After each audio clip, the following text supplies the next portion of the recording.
Yesu azagaruka imvura yaguye cyangwa se izuba ririko riva, nta kizamusibya, habe nubwo abanyamurenge batobyumva n'abanyarwanda n'abarundi n'abagande, habe nubwo ibyapa byomanikwa bakavuga ngo Yesu Kristo ntawubaho, azokubita gahodi, nta kizamwimira na kimwe. Gusa ikibazo ni kimwe, itabaza riraka, Mwuka w'Imana aba muri wowe. Ese ibyo ukora bigaragaza kuko amavuta akikubamwe ari wo Mwuka wera w'Imana. Tabaza riracyari ko ryaka, by'ukuri urimo kubona uri kukandagira kuko ari hazima. Imivugire yawe n'imiterere yawe n'imitekerereze yawe, urumva neza Kristo Yesu ari muri wowe. Yewe mureke duhindukire, haracari igihe, haracari umwanya wo kugira ngo dushake ubwami bw'Imana. Twakire ngo amen. Amen. Mwabwiza uko bwanditswe na Matayo 25 umurongo wa mbere kugeza ku 13. Haravuze ngo ico gihe ubwami bwo mu ijuru buzagereranywa n'abakobwa 10 bajanye amatabaza yabo baja gusanganira umukwe. Ariko muri abo 10 abatanu bari abafu, abandi 5 bari abanyabwenge. Abafu bajanye amatabaza yabo ntibajana n'amavuta, ariko abanyabwenge bo bajana amavuta mu mperezo zabo hamwe n'amatabaza yabo. Umukwe atinze bose barawunikira barasinzira, ariko nijoro mu gicuku habaho urusaku ngo umukwe araje, nimusohoke mumusanganire. Maze ba bakobwa bose baraguruka baboneza amatabaza yabo. Abafu babwira abanyabwenge bati nimuduhe ku mavuta yanyu kuko amatabaza yacu azima. Ariko abanyabwenge barabakanira bati oya, ntiyadukwira twese, ahubwo nimuje mu banjuzi muyigurire. Bagiye kugura umukwe araza, abari biteguye binjirana nawe mu bukwe, urugi rurakingwa. Hanyuma babakobwa bandi nabo baraza, barahamagara bati nyakubahwa dukingurire. Nawe arabasubiza ati ndababwira ukuri yuko ntabazi. Murongo wa 13 waravuze ngo nuko muwe maso kuko mutazi umunsi cyangwa igihe. Mwakire neza ijambo. Amen. Amategeko ubundi iyo bazi gusoma Bibiliya bagira aho baza bahera, ariko nje nakeneye kubikora muri ubu buryo kugira ngo ariko bigenza sozereze mu gitabo ca Yesaya. So uko mbikoze ntabizi, nakagombye kuba ariho mpera, ariko ntoza kusiriza. Yesaya 11 murongo wa 6 gushika ku wa 9, nitumara tuze kuganira ijambo ry'Imana. Yesaya 11 murongo wa 6 gushika ku wa 9, nitumara tuze kuganira. Gitabo cy'umuhanuzi Yesaya igice cyawo ca 11 murongo wa 6 kugeza ku murongo w'9. Igitabo cy'umuhanuzi Yesaya 11:6 kugeza ku 9. Haravuze ngo isega rizabana n'umwana w'intama, ingwe izajyama hamwe n'umwana w'ihene, inyana n'umugunzu w'intare n'ikimasa c'umushishe bizabana, kandi umwana muto niwe uzabyahura. Inka zizarishanya n'idubu, izazo zizajyama hamwe, kandi intare izarisha ubwatsi nk'inka. Umwana wonka azakinira ku mwobo w'incira, n'umwana w'incuke azashira ukuboko kwe ku gikono c'impiri. Ibyo ntibizajyana kandi ntibizonona ku musozi wanje wera wose, kuko isi izakwigwa no kumenya Uwiteka, kuko amazi y'inyanja akwira hose. Amen. Bwana sifiwe. Turashima Imana ku bintu bitatu. Cambere, Imana ishimwe duhaye umugoroba kugira hano hantu. Imana ihabwe icubahiro. Cya kabiri, ndashimira buri muntu wese wagize umwete wo kongera guterana kugira ngo dusangire ibyiza bingana gutya. Imana imuha umugisha. Cya gatatu, turashimira abayobozi badutekereje bakaduhamagara kugira ngo tubashe gufata n'umwanya wo kuganira n'abantu. Mwabikoze neza. Imana ibaha umugisha cyane. Twakire ngo amena. Mfite umwanya utari mutoya kandi utari munini cyane, ndaza kuvuga amagambo makeya andi ku mutima, kuko umutima uri kubimpatira cyane. Turaganira hejuru yo kugaruka kwa Yesu. Igituma natekereje rino jambo, hari ibintu umuntu ari kureba ubu nyine ukabona abantu barasa naho bashitse iyo bagenda. Ibyo kuza kwa Yesu Kristo ni inkuru nka kwa kundi bazavuga amakuru y'inganji, n'utayazi n'uwayabaye mu bunyine, nta kantu k'akarezeri bagira gashobora kuba kokomeza gutoneka igihe cy'inganji ngo kibe nka preza. Ni amateka yatambutse ariko atagira akantu k'agakonobo yabikamo. N'uyavuga wese ntafite sensa yo kubasha gukwega preza y'inganji ubu nyine ngo ayishire ubu no munsi wa none, arabivuga just nk'amagambo. Kuza kwa Yesu Kristo rero kuratangaje cyane. Abantu bari mu rusengero ariko uri mu kubitegereza ukabona bararambije. Kuza kwa Yesu kuri kuminwa imitima igaragaza ibyo dukora hano hanze, iragaragaza kuko imitima by'ukuri itategereje kuko Yesu azagaruka. Kandi uri umuhamya, nanje ndi umuhamya, n'undi ni umuhamya, bitewe n'uko umutima wawe uteye n'icyo zo kubwira uri wenyine cyangwa uri mu bandi benshi. Icyo ngicyo nico cyabonwa, nico kigaragaza uko mwiteguye. Apana hari ibyo abantu bopfa n'abandi, uko abantu bose basigaye bakunda ngo abantu babemere. Ariko kuza kwa Yesu, umuhamya wa mbere uguhamiriza icyo Yesu yakoze n'ikizamugarura, atuye muri wowe, nta wundi muntu, ni wewe wenyine ku giti cyawe. Twakire ngo amina. Aya majambo dusomye narasomye ejo bundi antera ubwoba. Yesu Kristo yavuze kugaruka kwiwe akuvuga mu rwego rutangaje. Aya majambo ndaza kuyasobanura mu buryo umwuka yamfashije kuyumva. Ndeka ubushakashatsi n'ibyo nizi, ndashaka kuvuga iki kintu mu buryo bwumvikana. Yesu ngo yaragiye yinjira mu rusengero, atangira kuganira n'abantu. Abigishwa bihutira kubasha kureba inyubako y'urusengero rw'inzu ya Salomo. Baragwitegereza bahera kuri fondasiyo, rwari rwubatse apana bino byo kurerega. Ngo basohotse hanze ngo baramubwira ngo twebwe nta kindi cyatunejeje, twanejejwe na batima. Hari urusengero ruteye ubwoba. Bakire ngo amina. Yesu umuko ateye, ariko ndakoresha umwanya mutoye. Mureke babwire Yesu uko ateye azantangaza. Uko ibitso tuvuga ku kanwa Yesu ntabizi, azijwi rimwe riba mu mutima w'umuntu gusa.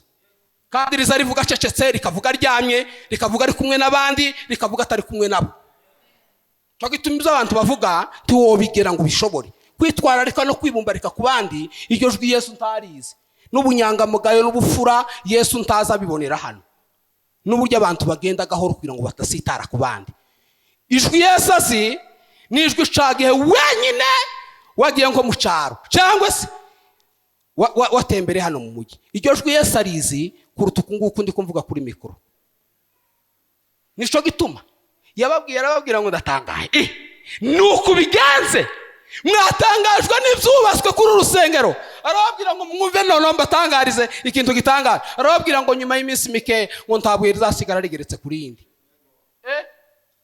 Mwumva Yesu azavuga bitandukanye n'abantu. Wewe urashima ikintu ariko Yesu agishiye mu ikaramu. Aravuga ngo ntabuye rizasigara rigeretse kuri yindi. Ngo arababwira ngo muri Fuati yamayurura umusozi wa Elayono, ashikatangira kubacira imigani. Yamababwira ngo igihe cyo kugaruka k'umwana w'umuntu wumve yaratarapfa. Ariko aya majambo sizo uko abantu bagira analize zumvikana. Umuntu yohanura kugaruka kwe ataranagira ku ntego y'icyamuze. Yesu yari gitangaza ko ari kugira ngo ababwire kuko ntaca azosiga mu nzira, kuko izo kugaruka kwiwe yasiga atabivuze abantu bo birindagiyemo. Nico gituma nabugingo n'ubu kuza kwa Yesu Kristo si ibitwikora, si n'ibitwa tuvuga, si n'ibitwa duharanira. Kugaruka kwa Yesu Kristo ni imbaraga y'Imana iba mu mutima w'umuntu izimwemeza kuko Kristo yapfuye akazuka, akamushana muri we ari kumwe n'abandi cyangwa atari kumwe nabo.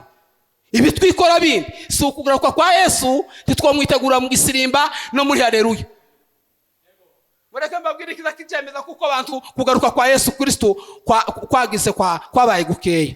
Mwendere geste ntoya, umuntu usa naho ataragera mu ikanisa n'umunsi n'umwe. Ndavuga ibintu bizoje kuri media kugira ngo ibi ngibi bizobe insinda rubanza. Akantu gato kagakiregeshwa gato cyane, umuntu akamavuga ngo utaragera neza mu ikanisa habe n'umunsi n'umwe kuba yarema atarumva ingoma n'umunsi n'umwe.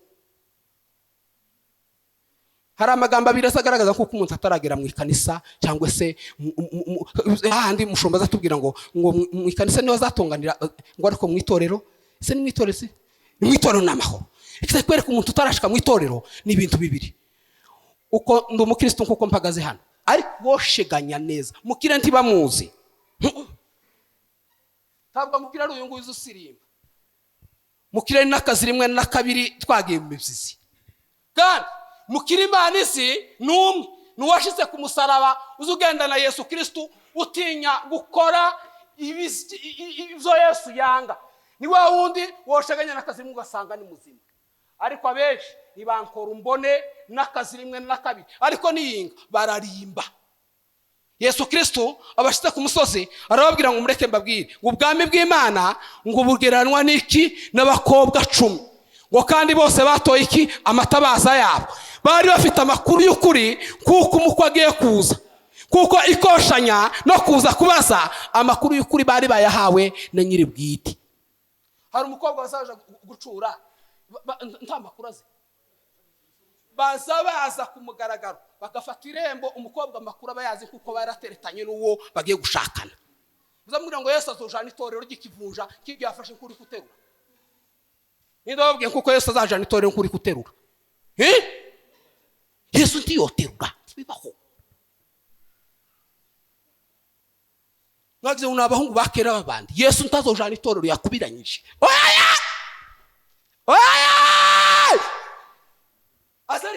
Azaribwira amagambo meza mu gitondo saa 6 nimugoroba. Ayo makuru aba mu mitima yabo, azababwira ngo ndi kumwe namwe nzobajana mu bwami bwanje. Barakonfirimye ico gituma iyo umusheganyije mu gitondo azayitwararika nk'umugeni.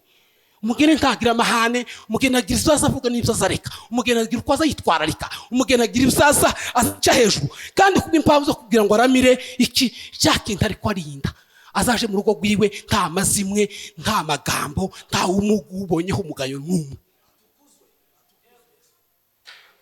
Amakuru yose bano bakobwa bari bayicaranye yose barababwira ngo igihe gamwitegure kiraje, igihe cyo kubasha kuja kugira ute gusanganira iki umukwe cyageze. Hari amajambo batazababwira, izi Bibiliya z'ikinyarwanda zigira amajambo y'igikene cyane. Hariho kiritere y'umuntu ugomba kwinjira umugeni waribo. Icambere yakagombye kuba afite iki itabaza, icyakabiri yakagombye kuba afite iki amavuta. Muzi icyo barushanyije bano bose. Usome Bibiliya yera iraza kubwira neza, Bibiliya ijambo ry'Imana iraza kubwira, irakubwira ngo bajanye amatabaza bano babapfu ngo ariko ntibajana n'amavuta yo kongeramo.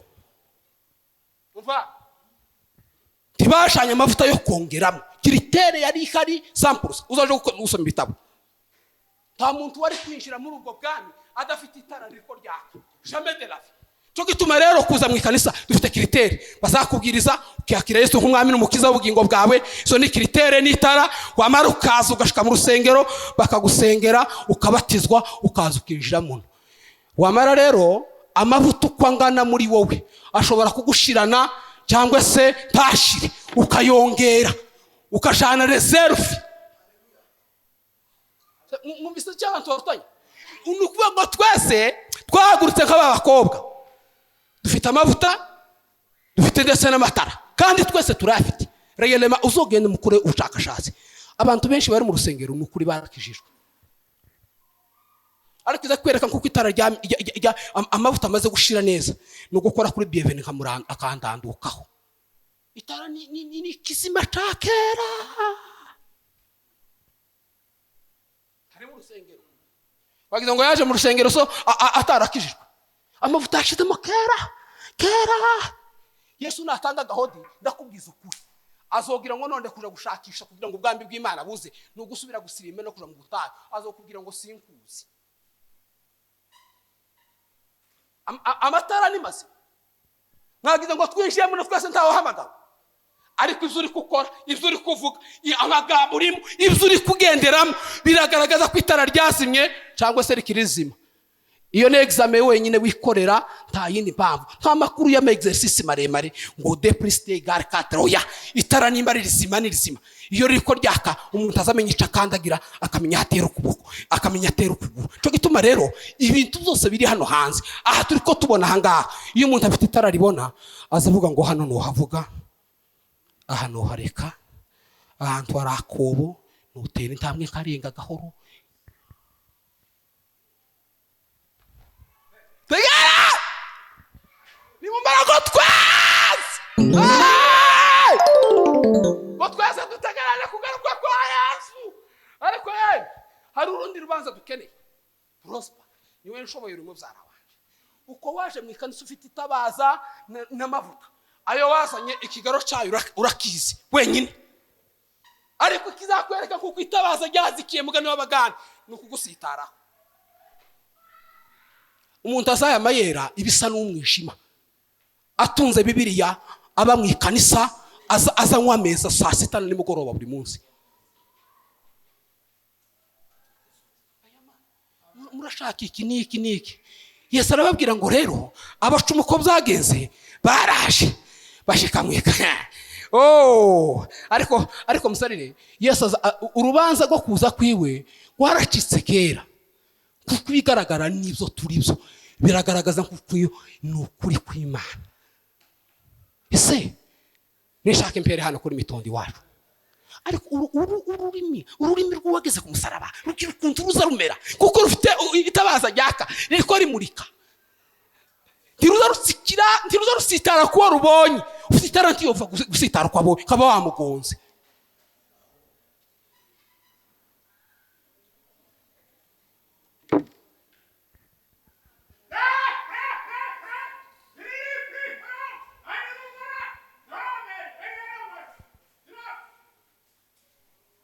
Imana ishubahiro Israel. Hallelujah! Hallelujah! Amen. Uva!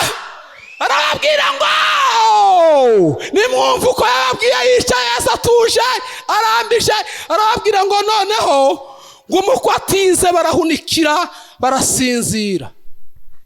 Ndavuga kano kantu gatoya, buriya abantu bakoze izamu, iyo usinziriye ufite amahirwe make yo kutaba wo kwibwa.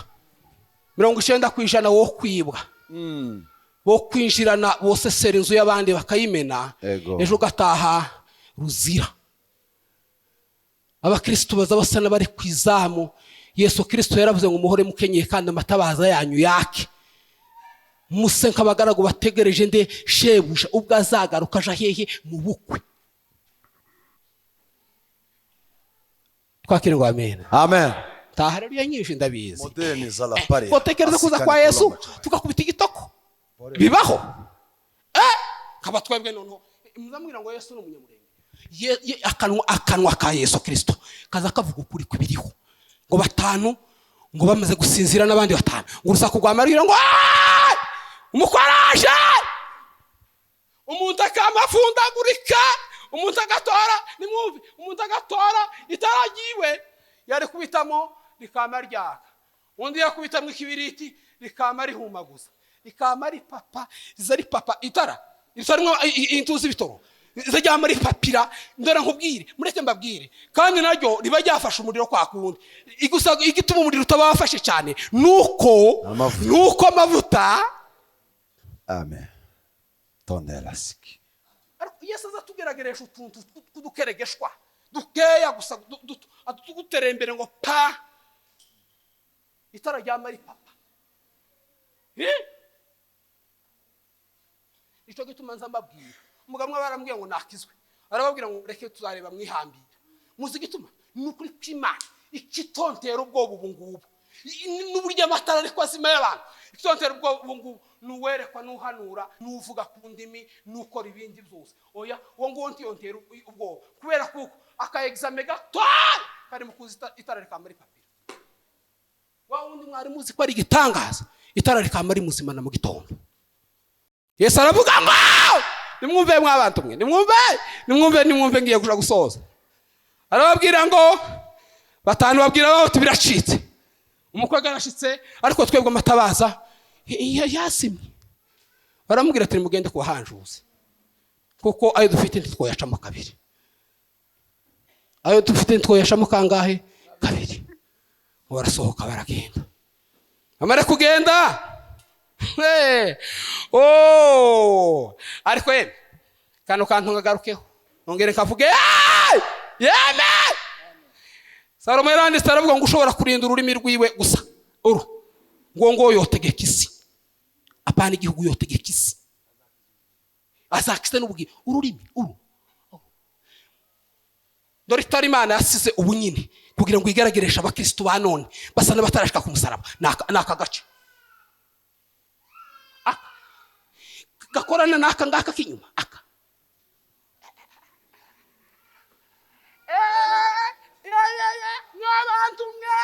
n'abantu mwe turabakristo tukwese kuko ntawe uragusitaraho. Ariko uzonsitara wabagura agira nkwere kundi we menye neza uwo ndiwe. Yesu sabuka mbagorora ninde uzi ko avukana ndagano kwa Nyakanyeri ninde zimugira ngo Yesu azotaga tazojana itorero ukakurya kuwafashe ku ngufu. Aya azatwara itorero yaterese yabwiye amagambo meza bafitanye ibanga babikanye. Muzamugira ngo azururunga abiwe zabaganiriza. Agira mu gicuka azamuganiriza asinziriye akamuganiriza mu gitondo. Agira telefone azamubwira mu bandi azakomeza kumubwira niko atuye. Muzamugira ngo izwi ya Yesu zariceceka mu bantu bamwemeye. Mwamara itorero mukarirebera hano. Utazuvugana na mwuka w'Imana umutuye muri we. Uwo si umugeni, nta mugeni woshakwa n'umuhungu utaramuterese. Wateruye wese uwo ngo afite ukuntu babanye nawe. Ariko Yesu Kristo suko ateye. Yesu azojana uwo yateguye, yabwiye amajambo meza mazima, yabwiye amajambo yururutse umutima. Ayo magambo amutuyemo mu gitondo azamwibwira nimugoroba akamwibwira. Muzamubwira ngo ibitso dukora ni sembore y'ibiki. Abahungu ma telefone muzamubwira ngo Yesu ni igifu. Nukuri kw'Imana yo mujuru tazotwara ikivunja. Ufite akamekerane wese azamucaho. Yesu agira mwuka w'Imana azamurangira. Agira umurango uzunasobaganyiriza abantu cyane.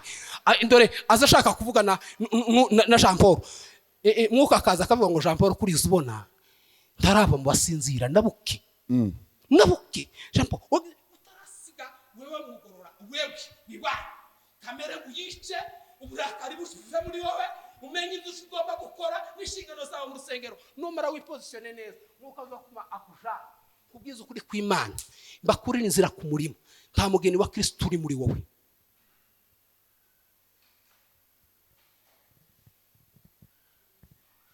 Tutoya Imana ngo dutegereje Yesu. Amatabaza yarazimye ngira myaka kera imyaka nagahumbi.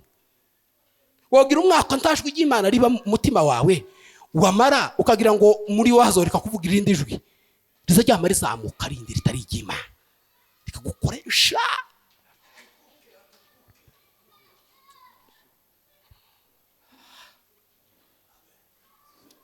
Masozi bwami bw'Imana nibumara kuza hazaba ikintu kimwe ico bita amahoro y'iteka ryose. Amen. Yesaya yavuze ngo ico gihe umwana wiki wincira ngo azakina hamwe n'umwana wiki w'umushisha.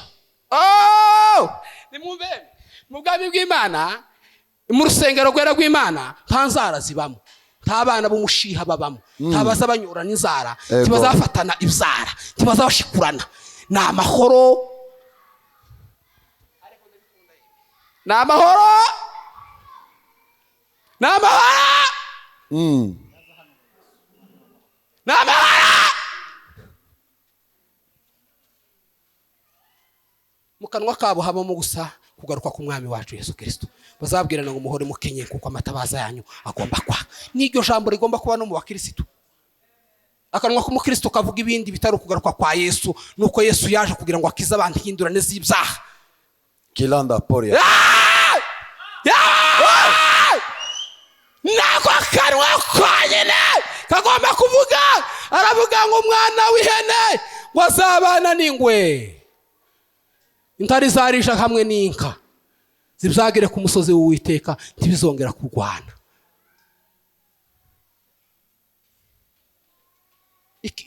Ikitumaze nuko tutaragera ku musaraba.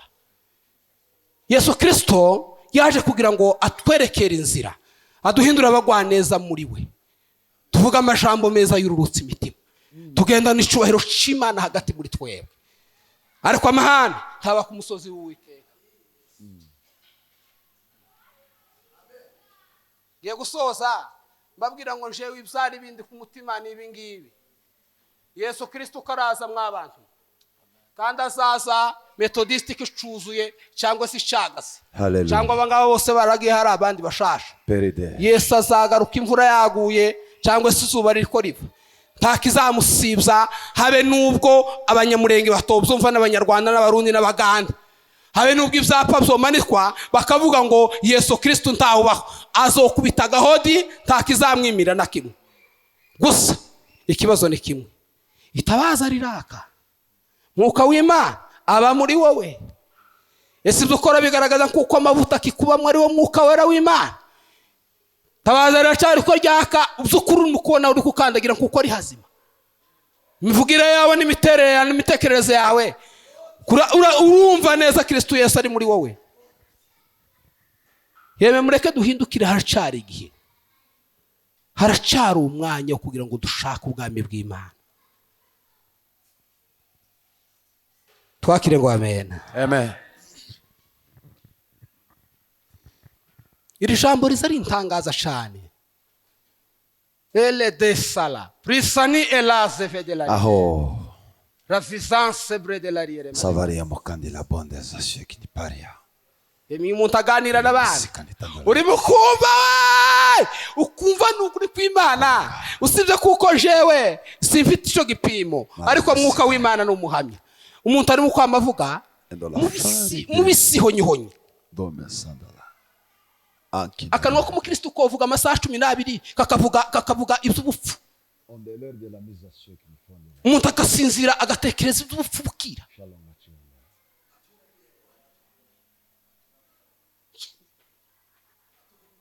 Yesu yaravuze ngo mu kanwa kanyu wazavuga ibizima, hazavamo ibizima bishobora kugirira abandi akamaro. Turi mu kibuga abandi bakiniyemo, jamais mureka gusa kwikomporta uko muri ko mwumva. Iki ni ikibuga ba Eliya na ba Elisa baciyemo, bakinye umupira neza barawujana kugeza basinze igitego, babwira Yesu ngo tugorere kuko twakoze imirimo yawe neza. Amen. Bi presence k'abagabo batagira akamekerane n'inenge. Umugabo utova muri quartier ngo abandi bavuze induru ngo Imana ishimwe kwa koresha microphone. Imana yabwiye Enoki, iramubwira ngo genda abaturage ico bazaguhamyaho, ariko uzazumbwire naje. Ngo genda abaturage baravuga ngo ntarubanza dufitanye nawe. Yeme torero y'Imana, amatabaza aracarimo amavuta. Iyo bihe turiko ducamo biremereye bisa gutya, amatabaza aracarimo amavuta. Mana ishimwe ko kiritere twese twinjiye mu no tuzizi. Na amatabaza n'amavuta. Urugero rw'amavuta ufite ni wowe uruzi. Umunsi Yesu azagaruka uzacana bingana n'amavuta ufite, usibye kuko twatangiye kuyacana kera 2025. Umwaka wo gucana utuvuta twose umuntu yari afite na reserve akayikunguta.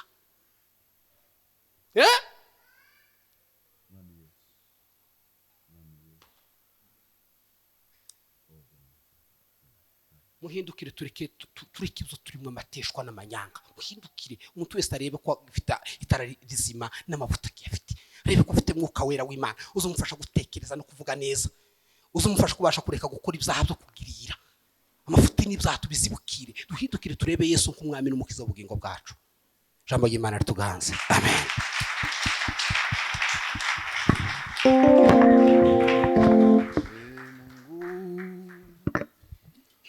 Kwinjira mu rugo rw'intama atanyuze uwo n'umujura agambiriye gutwara winjira winjira mu rugo rw'intama atanyuze uwo n'umujura agambiriye gutwara ibyo ufite. Dinda nezingabi newagabiwe kugira ngo kuri wa musuzane. Dinda nezingabi newagabiwe kugira ngo kuri wa musuzane.